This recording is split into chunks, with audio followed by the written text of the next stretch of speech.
त्याला आपल्या मागे फरक व्हायला लागला.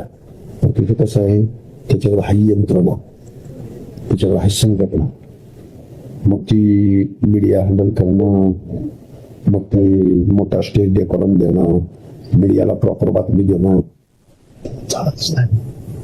पब्लिक मॉक क्राऊड, तो म्हणला आंदोलन करायचं नाही. मी दुसऱ्या दिवशी जाहीर केलं, महाराष्ट्रातल्या लोकांनी GR फाडावा, होळी करावी, रस्त्यावर उतरावं, निवेदन द्यावी. म्हणलं होतं ना काय करायचं नाही म्हणून, माझ्या उपस्थितीत म्हणला ना आंदोलन थांबवा.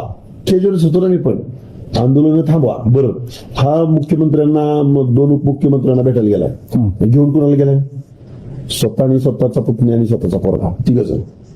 हे 3 जण आणि ते 3 जण, आणि सभेत सांगतोय ते 3 जण होते, आम्ही 3 जण होतो. लय मला खटकलं होतं ते वाक्य, पण आता जाऊ दे म्हणलं.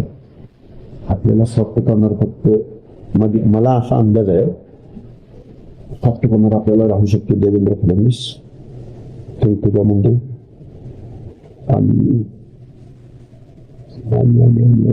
बावनकुळे